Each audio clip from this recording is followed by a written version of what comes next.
So we can go ahead and get started. We still have a few minutes till we formally start, but I'm going to go ahead and discuss getting our seated posture set up for this morning. So you're welcome to sit with the legs crossed if that's most comfortable for you. I'm going to sit in Virasana today. My ankles tend to be a little bit tighter, so I've unfolded a blanket once, and I'm going to have my feet hanging off the back here. That means that this blanket is very specifically supporting my shin from the top of the ankle to the base of my knee while the feet hang off the back. I'm also going to sit on a block. Just removes a little bit of tension on my knees and helps create some space between the knees. So I'm going to sit in Virasana or Hero's Pose. You're welcome to sit with the legs crossed on some blankets if that's most comfortable for you. If you're joining me in Virasana, we want the thighs to be completely together and the feet are a little bit wider than the hips. So as the thighs come together, the feet turn out, and you're going to notice there's a very strong internal rotation on the leg that happens in this position. I'm pressing my shin down, and I'm just looking to check to make sure that my feet are hanging off that back edge. When I come to sit down, there should be about a hand's distance of space between the hip and that heel, since if I were to remove my block, I'd be sitting between my feet. Now I can look down and I see my feet are actually turning outward to the side walls. I want my middle toe to be in line with the center of my heel here. So I'm literally turning the top of my foot down to the floor to shift it. And then I'm also spreading my toes, noticing that the pinky side of the foot is lifted a little bit higher than the big toe ball mount side. And I want that whole base of my foot to open up a little bit more evenly. So I'll often make that adjustment in the foot to get the middle of the toe lined up with the center of the heel, and then start to spread the toes. I'm gonna turn this light down a little bit. I have an extra light panel in here and it's just a little bit too bright for today.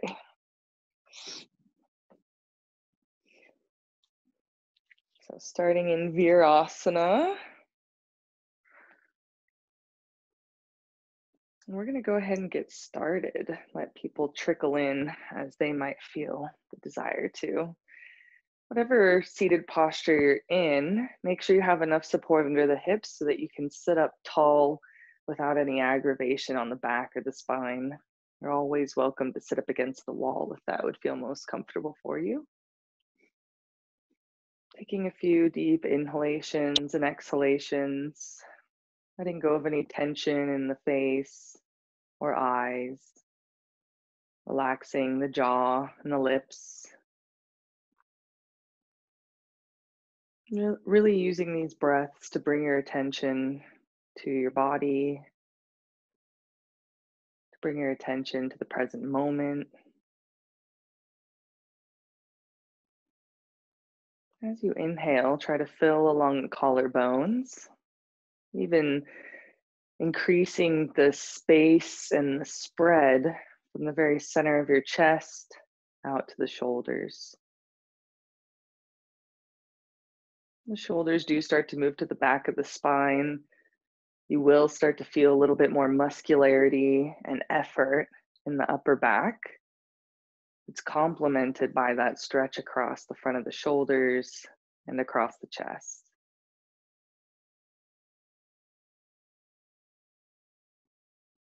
On your next inhale, bring the hands together in Namaskar. As you lift the elbows slightly, use that gentle press of your palms to roll the shoulders to the back of the body. The shoulders draw back and down the spine. Notice again how there's still that stretching across the front of the chest. And sometimes it even spreads to the sides of the neck and the tops of the shoulders. Every inhale and every exhale, just notice how your lungs fill, how your rib cage expands and contracts.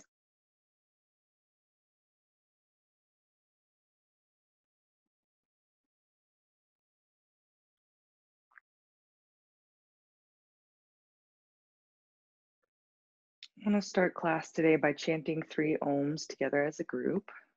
Let's start with an inhale.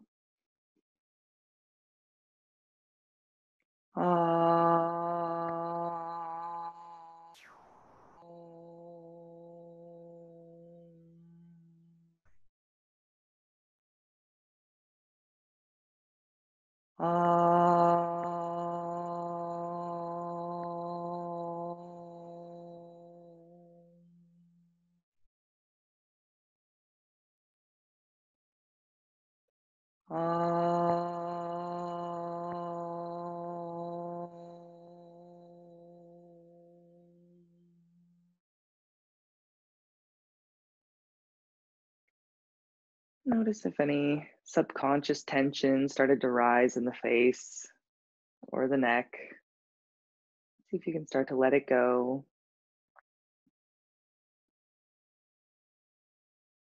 Keeping the chest lifting and the shoulders rolling back. At the end of your next exhale, bring your chin down to your chest.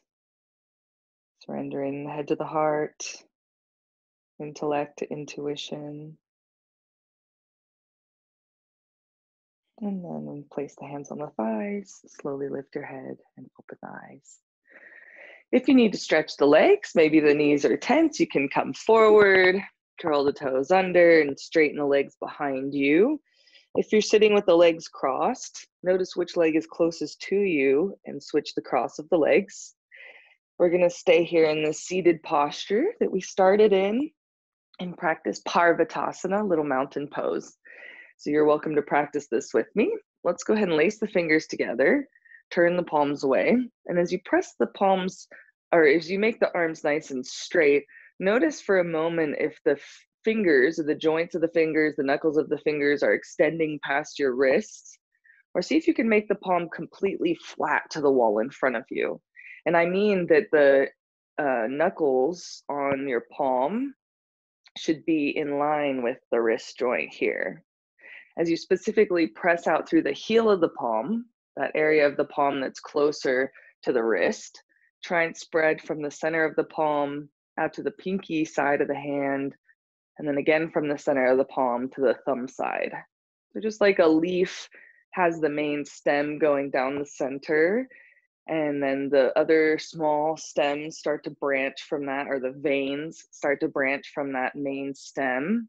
You can imagine as if that's happening on your hand, that we have the main stem going down the center of the palm, and that those veins are starting to stretch out from the center to the sides.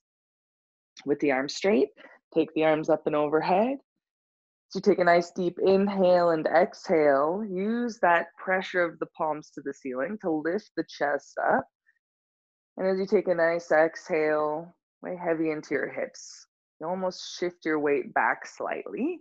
And as you take a nice deep exhale, there's this gentle tuck of the tailbone down to the floor, down to the block or the blankets that you're sitting on. With every inhale and every exhale, try to identify that lift in the side waists. Now we want to keep that lift in the side waists as the shoulders are actually moving down the spine. If you were to think about your shoulder joint or your armpit, the front of the shoulder, the front of the armpit is lifting, while the back of it is moving down to the floor. Arms nice and straight. And then bring the hands down. Observe which pinky is on the loose end, and we're going to switch the grasp of the fingers. Straighten the arms. Think about that main stem moving down the center of the palm. See if you can spread the veins from the center out to the sides. And then take the arms up and overhead. As you take a smooth, steady inhale, smooth, steady exhale, notice how the sides of the rib cage start to open and expand. And as you lift the front of the armpit up, try to draw the shoulder down the back. So front of the armpit lifts, shoulder draws down the spine. You might even notice as you do this that the wrists can move back slightly as the armpits and the shoulders move forward. So that's a separate instruction from the rotation in the shoulders. Front of the armpit lifts, shoulders roll down, and that'll start to change the mobility in the joint as to where the wrists are in space and how mobile that joint might be. And then bring the hands down, can unlace the fingers, sitting up nice and tall. And we'll practice a seated twist, twisting off to the left. Use your inhale and exhale to create some stability as you lengthen your spine. Using the exhale to actually weigh heavy into the hip you're turning away from. So if you're twisting towards the left, try to weigh a little bit heavier into the right hip. So that's what the exhale can help with. But as you inhale, notice what's happening to the chest. How can you use your inhale to spread across the collarbones? You can lift your chin, look over the left shoulder, and then coming back through center, twisting off to the right. As you inhale and exhale, your breath is going to be moved up to the lungs, a little bit higher in the rib cage, since we're twisting in the abdomen. As you exhale, belly button draws in towards the spine, really starts to soften so that you can weigh heavy into that left hip. You can lift your chin, look over the right shoulder if you haven't already. Exhale to anchor the hips. Inhale to spread in the chest. And then back to center. And we'll go ahead and come out and come into Adho Mukha Svanasana. So from Virasana, I'm just leaning forward slightly, spreading my fingers, and then stretching the legs behind me, curling the toes under, lifting the hips up. Taking a few breaths here. I'm going to change the position that I'm in so that you guys can see a little bit better. You can clear your mats off if you have some props there, and then come back into Adho Mukha Svanasana. In Adho Mukha Svanasana today, we're going to start with the feet wide. You can press your palms down into the floor, spread the fingers wide, and bend your knees towards your chest. So you press the palms down, lift the hips up towards the ceiling. Take a few breaths here. And try to keep that lift of the hips as you straighten the legs. It's okay for the heels to be off the floor. But really getting that lift of the hips. Notice how there is some weight on the hands, but we want to muscularly be lifting so much that it starts to counteract how heavy the hands actually are. With the legs straight, as you press the thighs back to the wall behind you, try and take your heels to the floor, but keep the thighs pressing back as if to pull the weight off the hands. And then come down to rest. Knees wide, toes together. Adho Mukha Virasana, so downward facing hero's pose. If this is uncomfortable for your knees, ankles, or hips, you can stay in that tabletop position. As we take a breath here, it's really meant to let the arms relax, let the head relax. And then we'll come back into Adho Mukha Svanasana, downward facing dog. So wrists slightly forward from the shoulders, knees slightly back from the hips. I do have my knees wide because I have my feet wide today. Feet are as wide as the mat, lifting the hips up, pulling the thighs back, and only taking the heels down as far as you can keep the lift of the hips. Eventually, once the heels press down to the floor, you can use that pressure to lift the hips up. And then coming down to rest. Knees wide, toes together, sitting back on the heels, or in that tabletop position. So this next time we're going to practice Ekapada Adho Mukha Svanasana, so one-footed. If you kind of know where we're headed, you're welcome to join me, but I'm just going to demonstrate just really briefly so that you have an idea of what we're up to. There's a specific transition that I want you to practice today and some key points to keep in mind. So when we're in Adho Mukha Svanasana, the inner thighs are turning back, and we want to carry that practice over as we come into Ekapada. We're going to step the feet together for this next practice though. Whatever leg we're taking up, we're going to start by bringing the knee in towards the chest. This is going to amplify that sensation of tucking the tailbone down to the floor. Now I want to keep that tuck of the tailbone down as I straighten the leg behind me. I'm not too worried about how high you get that leg. What I really want you to feel is that pressure of the palms to lift the hips up, along with that turn of the inner thigh towards the ceiling on the lifted leg. And then we'll bring that foot back down, and switch sides. Knee into the chest, kick the leg back behind, turning the inner thigh up, but not forgetting how the pressure of the palms has to help lift the hips up. And then we'll bring the foot down and we'll come to rest in Adho Mukha Virasana.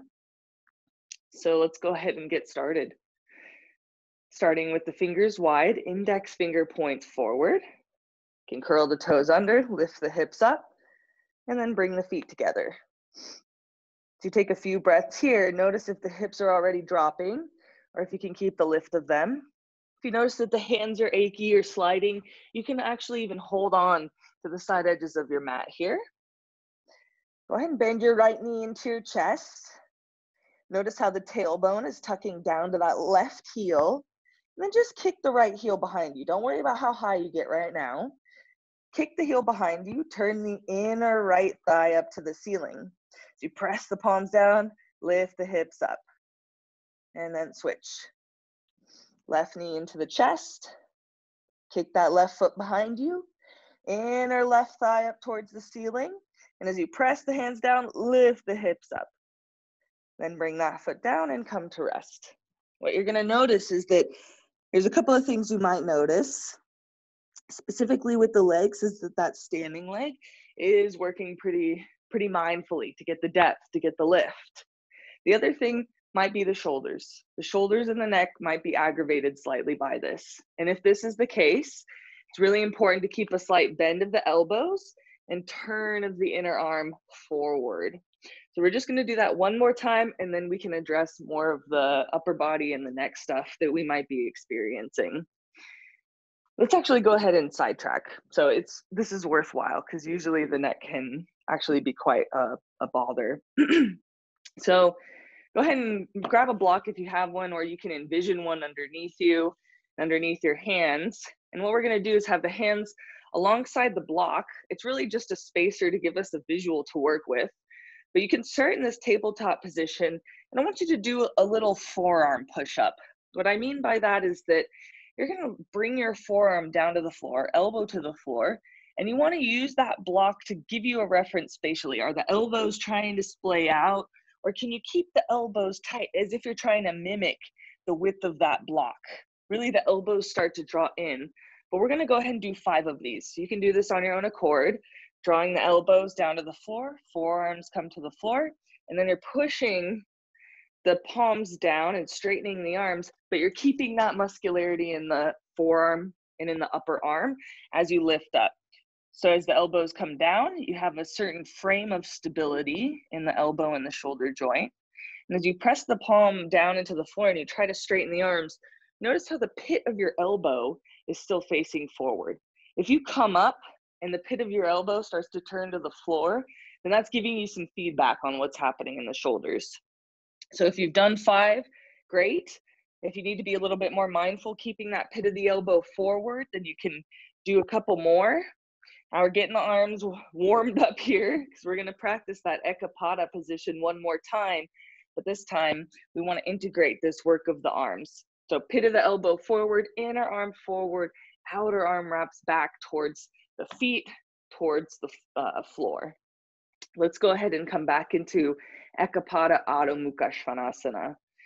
As you place the hands, the wrists are slightly forward from the shoulders, knees slightly back from the hips. Curl the toes under and lift the hips up. You can take a moment, look at your arms. Is that pit of the elbow facing closer to the floor? Or can you give a little bend to the elbow, inner arm forward, outer arm wraps to the floor? And then Ekapada, bending the right knee into your chest, kick that right leg back behind you.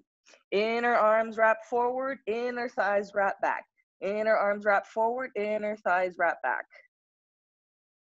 Switch. Lifting, kicking the left leg up.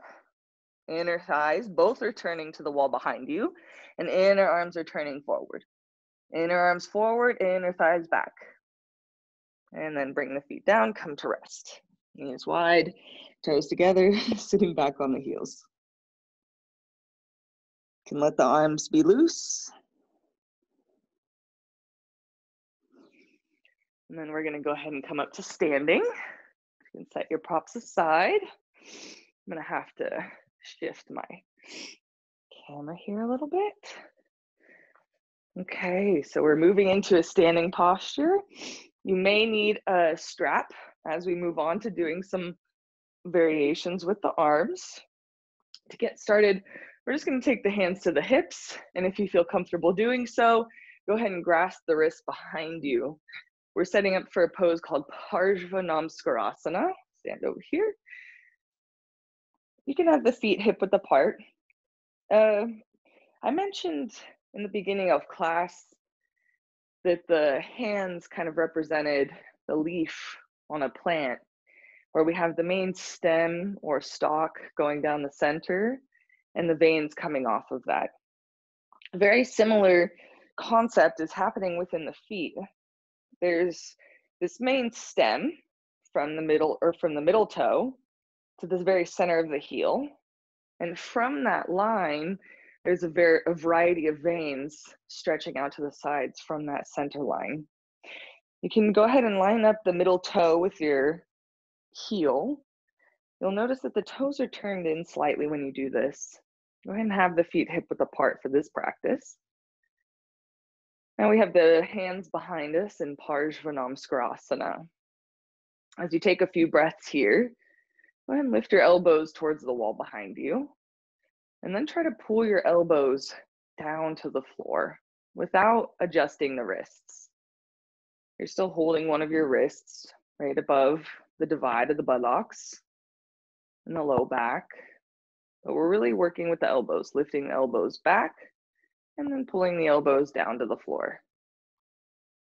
If this is your first practice of the day like it is mine, you might start to feel stretch in the front of the arm, in the front of the shoulder. And we're gonna do a couple of neck rolls. So let's start just by taking the head from side to side. Taking the left ear over the left shoulder, and then the right ear over the right shoulder. So we're just going side to side.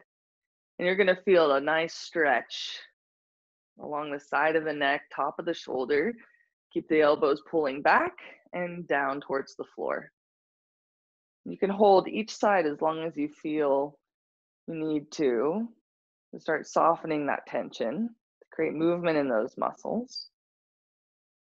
And then we'll continue with these neck rolls. So when your left ear's over your left shoulder, and you'll roll the chin forward, chin comes in line with the center of the chest, and then you can roll the head over to the right shoulder. So we're just staying in this forward 180-degree part of the neck as we do these neck rolls from side to side. Notice as you do this, what's happening in the shoulders and the elbows. Do they feel a desire to pull forward, to drape forward? Or can you use that work in the arms to create some stability so that the neck can stretch? Now, if you ever feel any pinching or pain, then I would not recommend continuing. Instead, you can practice with the head level on the spine. Then we'll end with the chin in line with the chest. You can go ahead and lift your head up. So we've gotten a nice stretch in the shoulders and the front of the arms. You can go ahead and release the hands alongside the hips. Taking a nice deep inhale and exhale. We're gonna come into Urdhva Hastasana. I wish you could see me a little bit better. I'm gonna shift a little bit higher from my feet. So we're gonna come into Urdhva Hastasana, upward hands. Go ahead and reach the arms up and overhead. Then bring your palms together, bend the elbows, and you're gonna notice that the wrists go behind your head. And just like we were practicing with those forearm push-ups, we wanna see if we can squeeze the elbows in to become that block width. And as you squeeze the elbows in, the inner arms are turning to the wall behind you a little bit more actively. The outer arms are turning and wrapping forward to the wall in front of you. Now try and maintain that form as you slowly straighten the arms here. The palms will split into Urdhva Hastasana, but notice the muscularity that has to change in the upper arm. Let's do one more time. Palms together, elbows bend.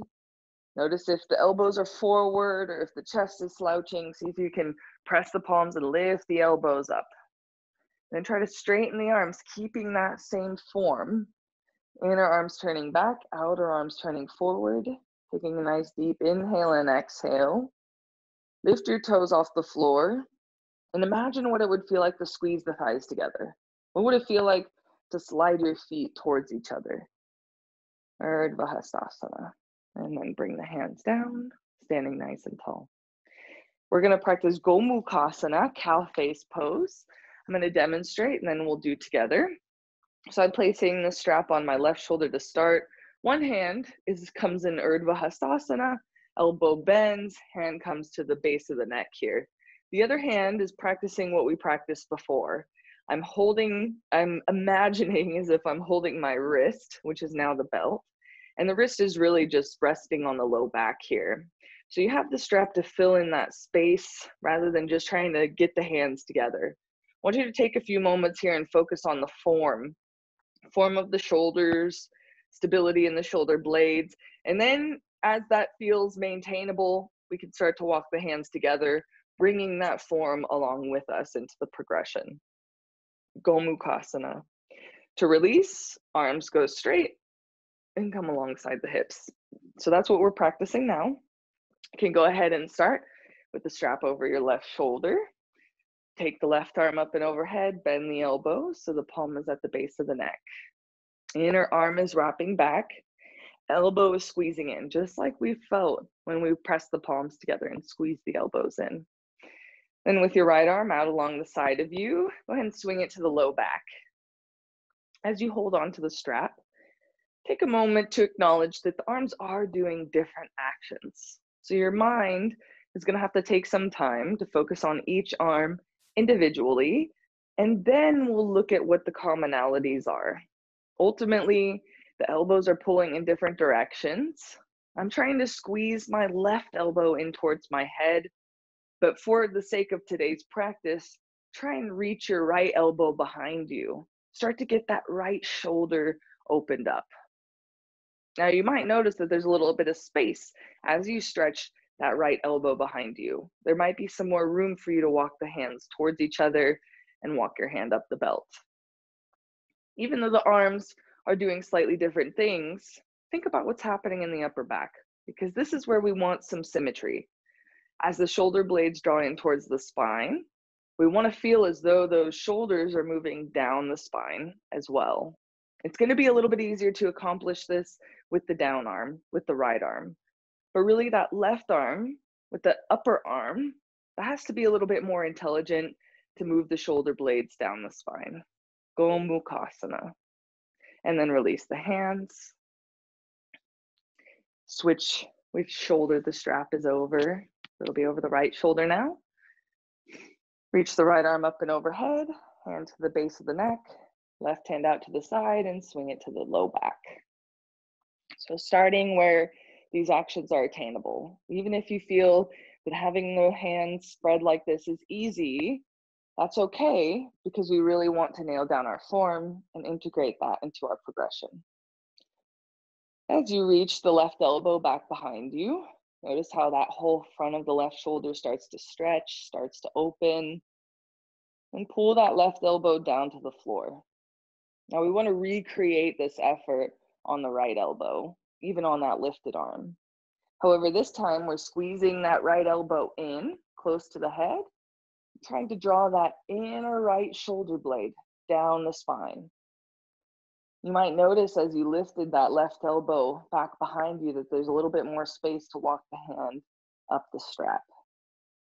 As you take a few breaths here, lift the toes off the floor, slide the feet towards each other, or mimic that muscularity of sliding the feet towards each other and squeezing the thighs together.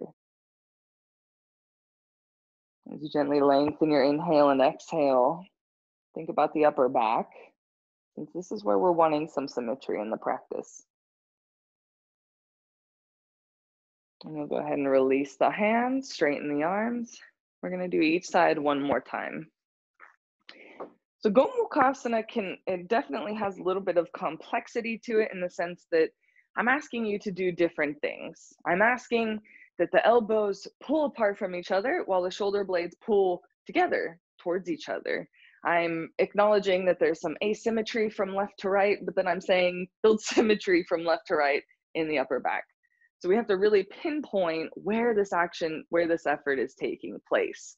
One tip and something that I want to share with you is that when we start to move the arms in these positions, the main thing that we're really changing is the position of the humerus bone. That upper arm bone is turning in a different direction in the socket.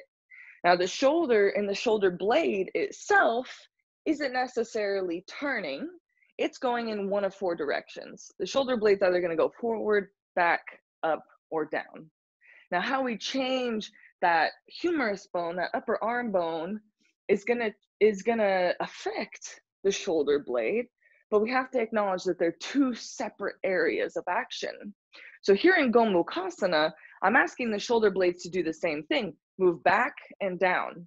It's this upper arm, this humerus bone that's shifting direction. On the down arm, we're working a little bit harder to create an external rotation to lift that inner arm out. But on the upper arm, I'm trying to draw that outer arm in. So the humerus bones are doing different things. The shoulder blades are essentially doing the same thing. So I hope that adds clarity into the practice as we move and practice each side one more time. Strap is on the left shoulder, taking the left arm up and overhead, and then hand to the nape of the neck. Remember, shoulder blades move back, forward, up, and down. Upper arm, humerus bone rolls out, and it rolls in. Now taking the left or the right hand. Oh, yes, Tommy? Looks like Tommy unmuted herself. And it stopped. You're breaking up a little bit. It was. No, I'm having that same problem. Me too. Yeah. What's going on? It's breaking up a little bit. It's breaking up. It was just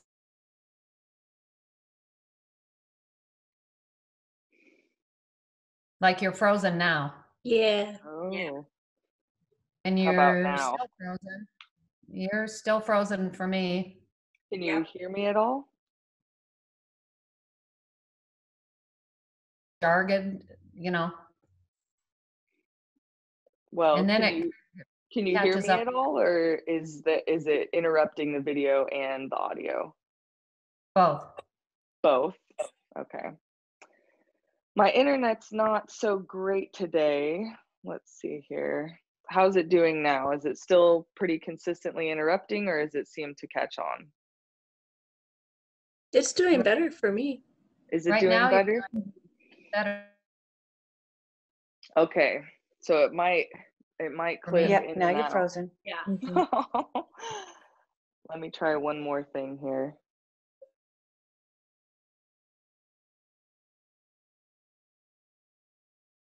Still frozen. Okay, how about now? Yeah. I'm going to move around and talk for a moment, and you can let me know if it starts to break up and if there's any interruption. What's the consensus? I think right now you're moving. You're up by the thing. Yes. How about the audio? Is it getting any interruptions? You're good now. Good now? Okay. Mhm. Well, thanks for letting me know. My internet's been giving me trouble this morning, so I just tried to reconnect it, and I hope that doesn't cause any further interruptions. All right, I'm just going to quickly repeat kind of what I had mentioned and hope that if anything that dropped gets clarified. So I had brought up how I'm asking for two separate things to happen, but at the same token, I'm asking for the same thing to happen in different areas. I'm acknowledging that there's some asymmetry happening from left to right, but we want to integrate some symmetry in the upper back. And what can kind of help you understand what's going on in Gomukhasana is knowing that what the upper arm is doing is going to be different from the shoulder blades. My upper arm can turn, my humerus bone can turn inside, and then it can rotate outward. But my shoulder blade, it's moving in potentially four directions: up, down, forward, and back. So once we understand that the shoulder blades have some symmetry, we want them to be moving back and down the spine. It's really the upper arm, the humerus bone, that's doing different things here in Gomukhasana. On the down arm, I'm trying to lift that inner arm out and back. But on my upper arm, I'm trying to draw it from outside in. So there's two different rotations happening on the humerus bone on the arms in Gomukhasana, while the shoulder blades are both still moving down and back. So I hope that adds some clarity to what's happening here in Gomukhasana. Let's go ahead and start on the left side. So left arm up and overhead, hand comes to the nape of the neck, and you'll take your right arm out to the side and swing it to the low back. So notice what's happening in the shoulder blades. So you move them up and down, forward and back. And then as you have the stability of the shoulder blades moving back and down the spine, we can make adjustments to the upper arms. Try to turn the inner right arm forward, outer right arm back. That's the bottom arm. So you lift the elbow back, there's an external rotation happening. However, in the upper arm, we're practicing an internal rotation, meaning that the inner arm is wrapping towards our ear and the outer arm is wrapping away from us. So this is the difference. This is the asymmetry, is what the upper arms are doing, but the symmetry is happening in the shoulder blades as they move back and down the spine. Then you can start to walk the hands a little bit closer as you notice that there's space.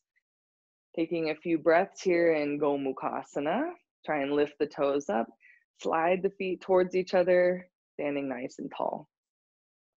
And you'll release the hands, standing in Tadasana. Last side, last time. Taking the strap over to the right shoulder, reaching the right arm up and overhead, hand to the nape of the neck, and then you can take your left arm out to the side and bring it to your back. Starting in a position with the hands, so starting with more space between the hands, using the strap in order to maintain the action that I'm asking, and then we integrate it forward. So external rotation on the left upper arm, the left humerus bone. Shoulder blades are still drawing back and down the spine. Now there's an internal rotation on that right arm. Inner right arm turns back, outer right arm turns forward. And you can start to walk the hands towards each other as you feel some space, or you can keep them where they're at for today. Now as the shoulder blades draw in towards each other and in towards the spine, try and maintain that as you stretch the elbows away from each other. Not out to the sides, but lifting that right arm straight up, elbow straight up, and that left elbow straight down to the floor. Taking a nice deep inhale and exhale, and then release the hands, standing nice and tall. So there we have it, Gomukhasana. Now we're gonna move into practicing some standing poses. You're gonna need potentially some blocks. If you're feeling a little unstable today, I'd also recommend having some support of the wall nearby.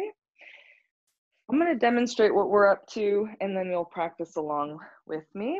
So some of you might be familiar with this practice. I'm going to start with the legs wide, Prasarita Padottanasana. Bring the hands forward and take a few breaths here. Then I'm moving into Utthita Trikonasana. So I'm going to shift my hands so you can see my feet a little bit better. I'm going to turn my left toes in, and my right toes, I'm bending my knee, lifting my heel, and pivoting on my toes to turn my toes straight forward. Essentially, there's a line from the inner right foot bisects the back toes. For today, we're going to have the inner front foot draw a line to the back big toe. I'm going to bring my block around with me and move into Utthita Trikonasana. From here, I'm going to slide my back foot away from me, bend the front knee, and we're in Utthita Parshva Konasana. From here, we'll come up into Virabhadrasana 2. And then come back down, Trikonasana, and reverse engineer. Coming forward, lifting the heel, turning the toes. I'm going to do a little bit more quickly on this side so you can see what it looks like. Utthita Parshva Konasana, Virabhadrasana 2,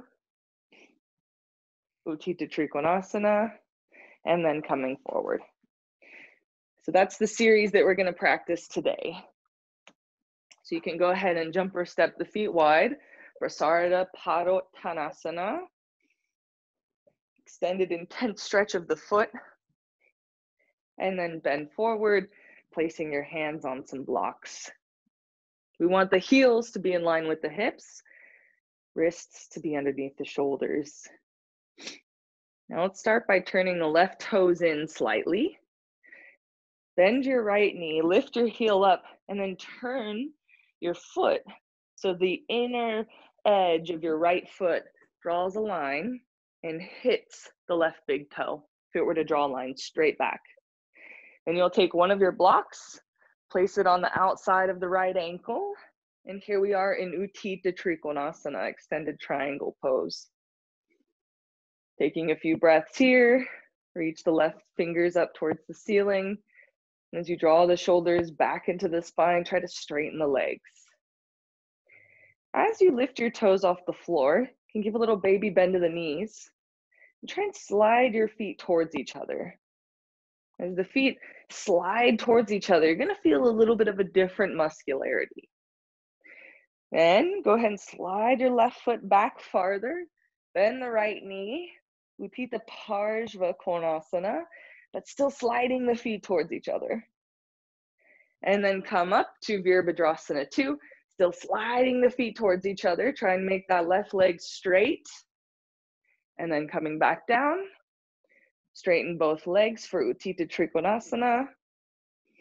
And then you can bend the knees, bring the block forward, lift the heels and adjust.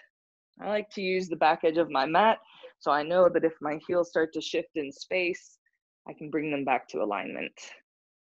So moving off to the other side, turning the right toes in slightly, bending the left knee, lifting the heel, pivoting on the toe ball mounts. The inner edge of that left foot will draw a line and hit the right toe, right big toe. Then take the block to the outside of your left ankle and straighten both legs. Utthita Trikonasana. Can reach the right arm up and overhead. Draw the shoulders back. Go ahead and lift the toes. Have a little baby bend to the knees and try and slide the feet towards each other here. And you're going to slide your right foot back. Bend the left knee. Utthita Parshva Konasana.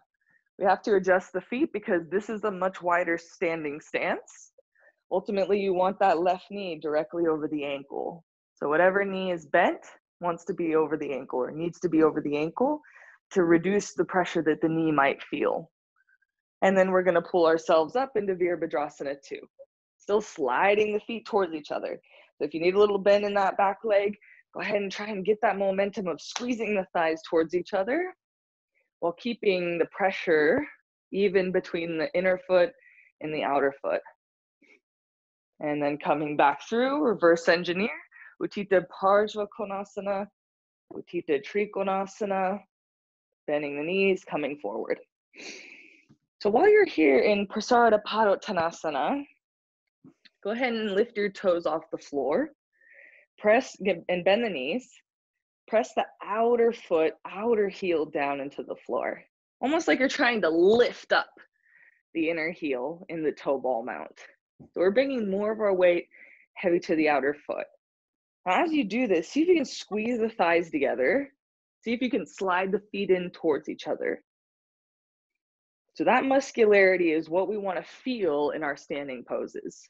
That there's almost this drawing in, sucking up action along the inner legs and along the inner feet. But it really comes from, number one, pinning the outer foot down for traction. And then number two, that pressure of squeezing the thighs together and sliding the feet together. So now let's go ahead and do each side one more time. Turning the left toes in slightly, lift the right heel, turn the toes off to the side, bring your block around the outer right ankle, Utthita Trikonasana.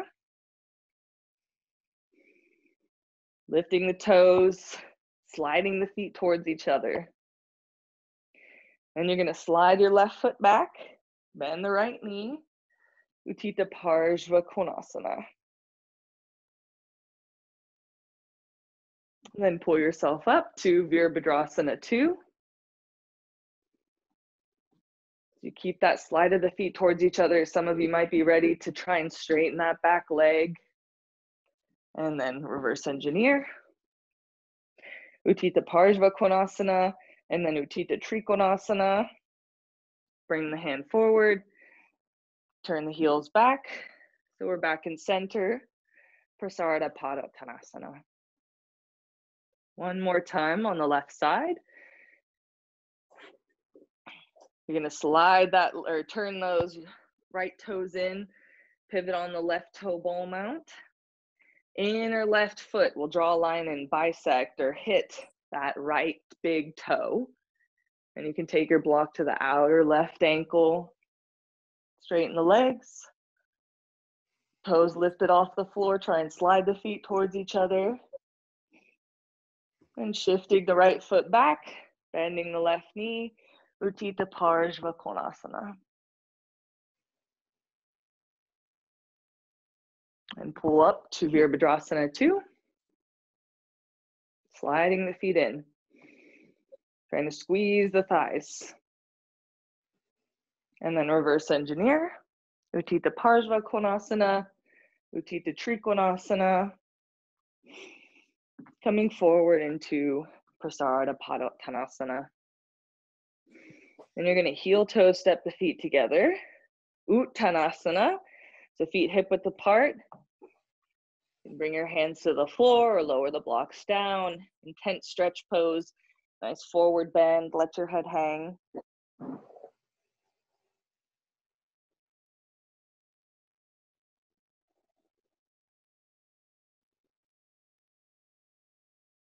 And then hands to the hips. And you'll pull yourself up to stand. So now we're going to start moving into our inversion of the day. Some are practiced in this and have enough props to do all of this. You're specifically most likely going to need a wall. We're going to practice forearm balance or Pincha Mayurasana. For those who maybe aren't going upside down today, whether you're menstruating, pregnant, or don't have the proper props or wall space to do so, then we're just going to practice lifting one leg at a time with our forearms on the floor, kind of like what we practiced in the beginning of class. One thing that has really helped my forearm balance is having enough space between my wrists that mimics the actual space between my shoulders. I have broader shoulders, so one block between my wrists isn't actually wide enough. It made it a little bit more difficult for me to hold myself up and keep the spread of the chest in forearm balance. And then this kind of started to bleed over into my headstand and my Shirshasana. I didn't have that spread of the chest really integrated into my practice because I wasn't pushing myself to that level. So I started to add an extra block as per Marla App's request when I went to a workshop of hers. So I have 2 blocks that I use for forearm balance now. Again, when I place the palms on the outside of the blocks, I want that to be the width of my shoulders. And this is much closer to that space from armpit to armpit. So if you need some extra blocks, this might help you feel a little bit more balanced. It might also help you feel like you can spread the chest and get up and down into the pose a little bit easier. So in forearm balance, if you're practicing up against the wall, then you're going to take your props with you. But we're really just going to practice squeezing the blocks with our palms today, pinning the outer wrist and the elbow down to the floor. So if you're going up against the wall, you can go ahead and do so. If you're not going upside down for whatever reason, then you can integrate these points. Number 1, having the wrists specifically shoulder width apart.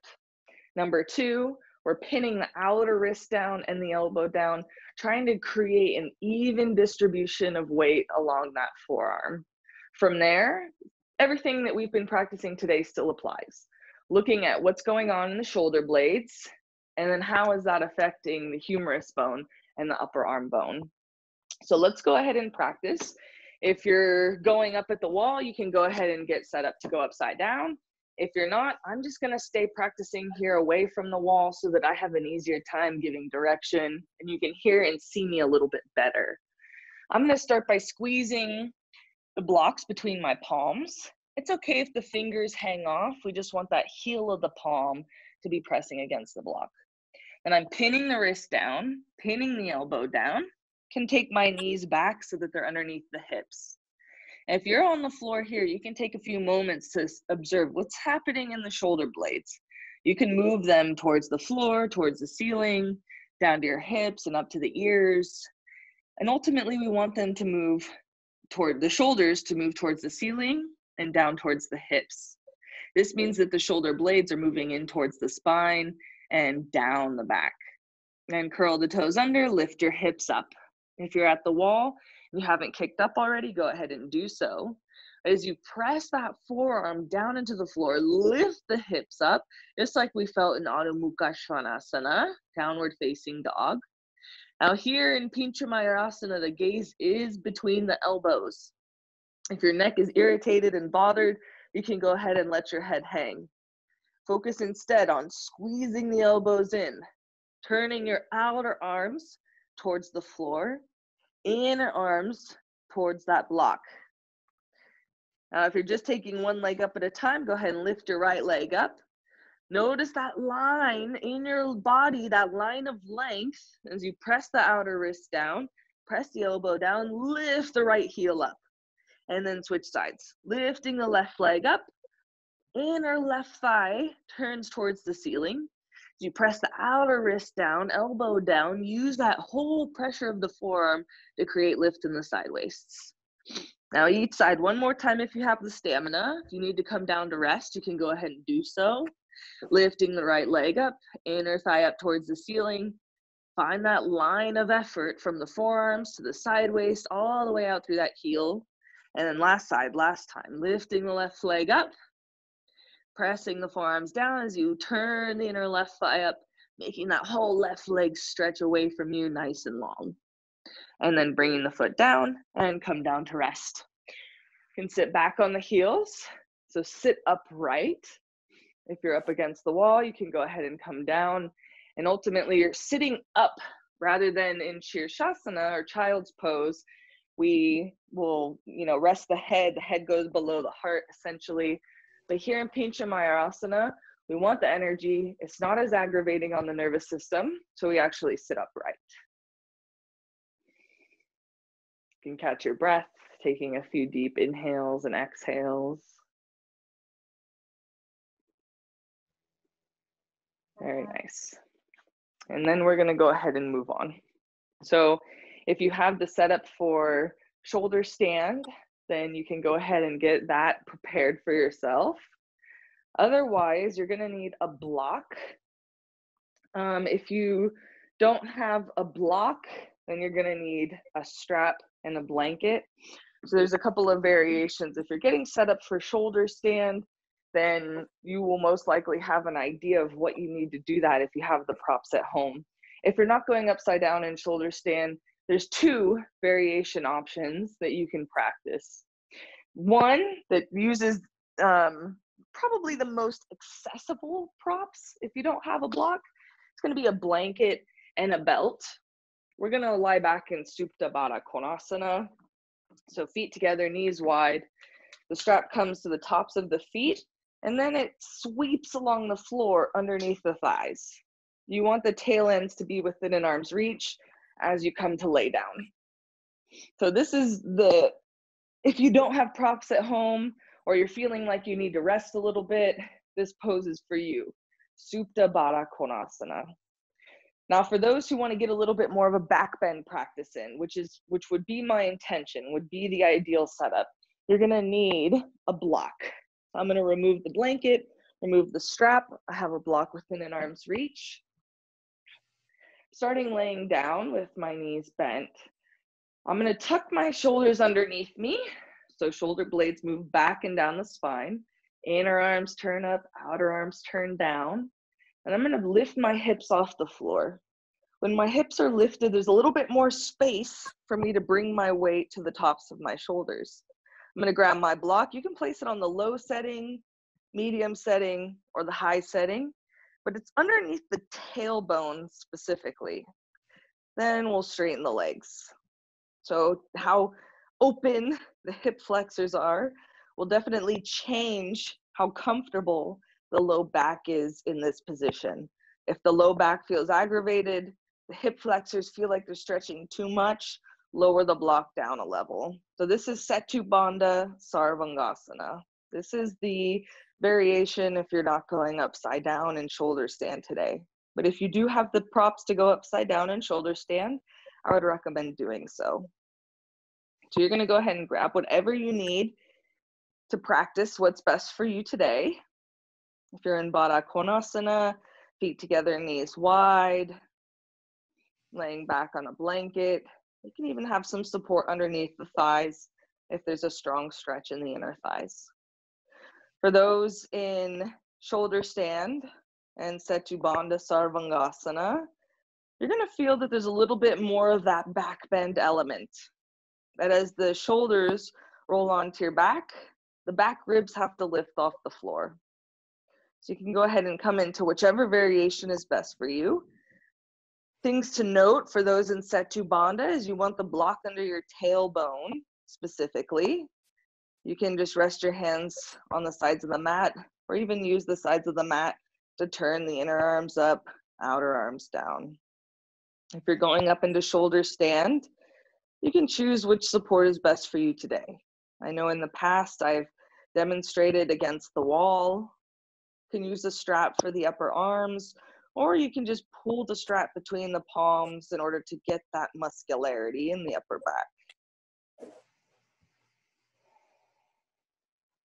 As you gently lengthen your inhale and exhale, try to breathe into the front of the ribs, back of the ribs, and sides of the ribs evenly. Let go of any tension that might be held in the face, such as the forehead, lips, or jaw.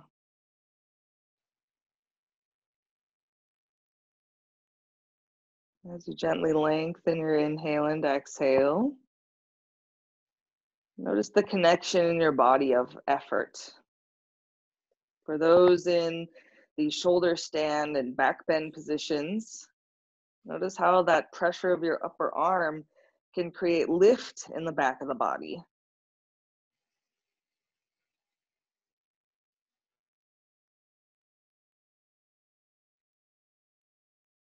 As you turn your inner thighs back to the wall behind you, you'll notice that if your legs were rolling pins and mimic rolling pins, they would be rolling in towards each other.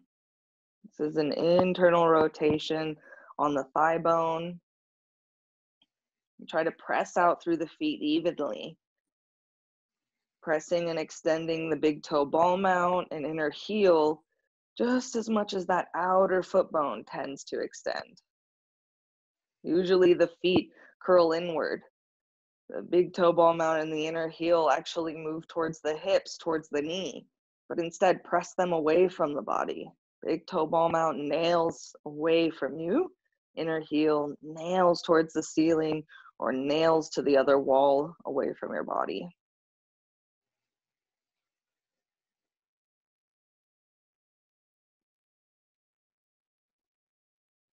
And during these last few breaths, you can let go of any subconscious tension that might have risen through the practice.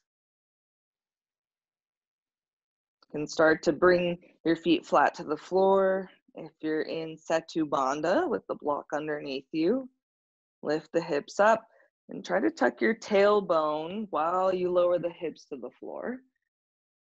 If you're in shoulder stand, you can start to come down. Usually we come out through halasana or plow pose. And then you'll mindfully roll onto your back. You take a breath, letting your head hang off that edge of blanket stack.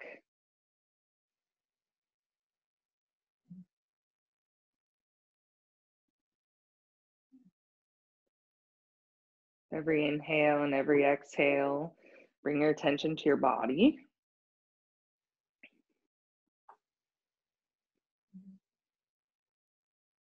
And then we'll start to prepare for Shavasana.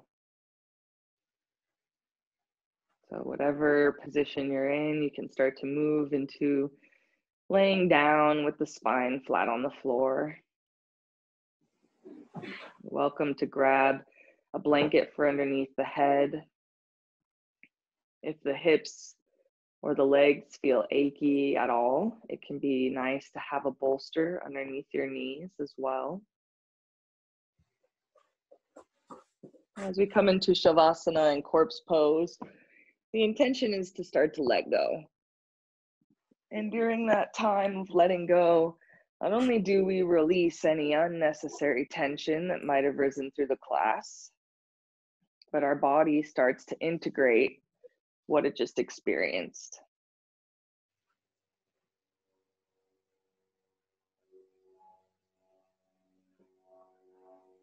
So as you lie down flat on the floor, start to acknowledge the support that the floor is giving your body.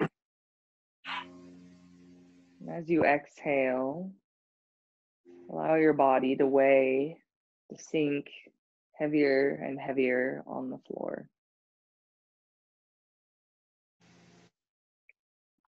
Ultimately, we want to start to let go of everything, everywhere.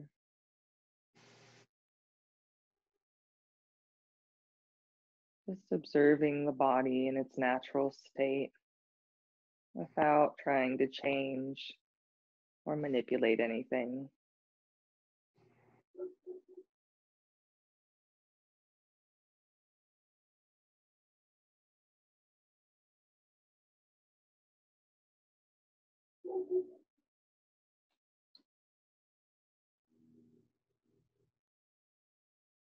Mind might wander. As you notice it wandering, gently bring it back to focusing on your body, focusing on the breath.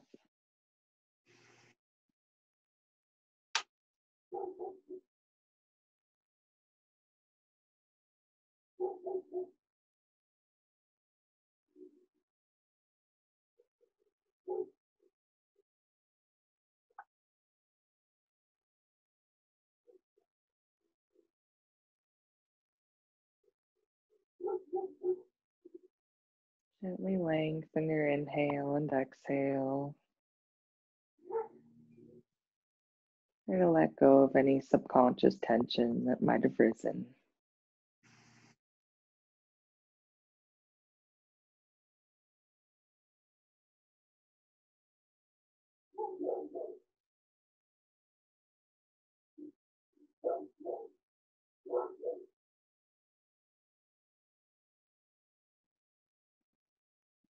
At the end of your exhale, try to allow your exhale to just linger slightly.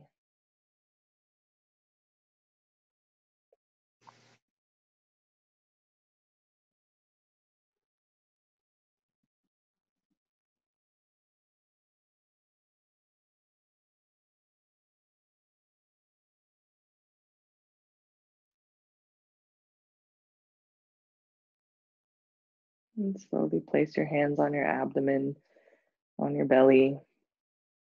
Take a moment to appreciate your body for all that it's done and all that it will do. Acknowledge and appreciate your mind for taking the time to harmonize with your body today. You can take your time coming up. Start by bending the knees with the feet flat on the floor. You can reach your right arm up and overhead. As you roll to your side, rest your head on your upper arm for a few breaths. Whenever you're ready, you can start to push yourself up to a comfortable seated posture. Feel free to use the props around you to sit comfortably.